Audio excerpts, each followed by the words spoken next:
राजनाथ सिंह के बेटे पंकज सिंह का नाम योगी की कैबिनेट से किसने काट दिया? अपर्णा यादव और अदिति सिंह के नाम पर किसने कैंची चलाई?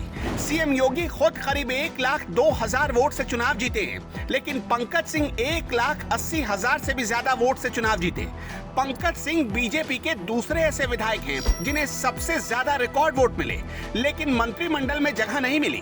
अगर केशव प्रसाद मौर्य को चुनाव हारने के बाद भी बीजेपी उप मुख्यमंत्री बना देती है, तो फिर पंकज सिंह को करीब 2 लाख वोटों से चुनाव जीतने के बाद भी मंत्री क्यों नहीं बनाया गया?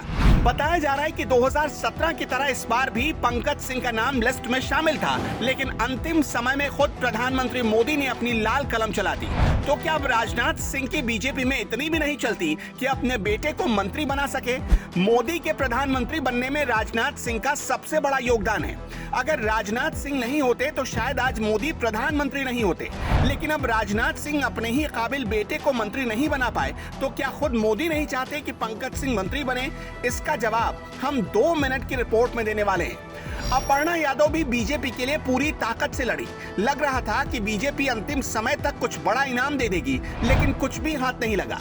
अपर्णा यादव अगर सपा में रहती तो हो सकता था कि विधायकी की सीट मिल जाती, लेकिन बीजेपी में जाने के बाद अपर्णा ने पसीना तो खूब बहाया, लेकिन फिलहाल कोई फायदा होता नहीं दिख रहा है। अदिति सिंह के साथ भी कुछ ऐसा ही हुआ।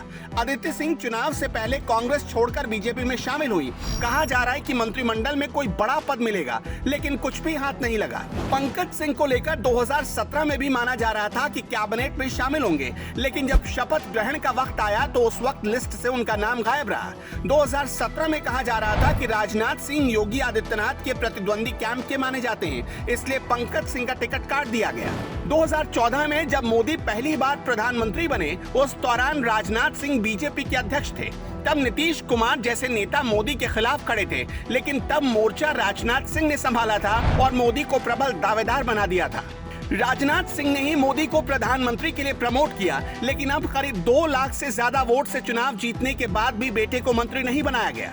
जबकि उत्तराखंड में चुनाव हारने के बाद भी बीजेपी पुष्कर सिंह धामी को मुख्यमंत्री बना देती है।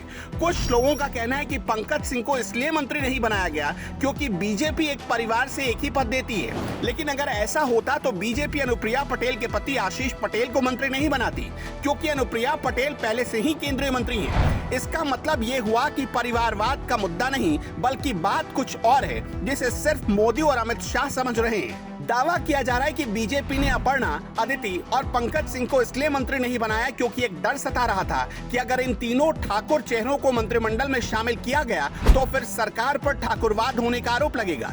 ये इसलिए भी है क्योंकि सरकार बनने से पहले बीजेपी पर ये आरोप लगते रहे हैं। योगी आदित्यनाथ खुद भी ठाकुर परिवार से ताल्लुक रखते हैं। चुनाव से पहले ठाकुरवाद का मुद्दा गरमाया हुआ था। दावा किया जा रहा है कि यही वजह है कि अमित शाह और मोदी ने इन नामों को काट दिया। वैसे आपको क्या लगता है, क्या पंकज सिंह को मंत्री बनाना चाहिए? पंकज सिंह बीजेपी के दूसरे ऐसे विधायक हैं जिन्हें सबसे ज्यादा वोट मिले हैं, लेकिन फिर मंत्री क्यों नहीं बने? आप अपनी राय कमेंट बॉक्स में दे सकते हैं। Bureau report, new times.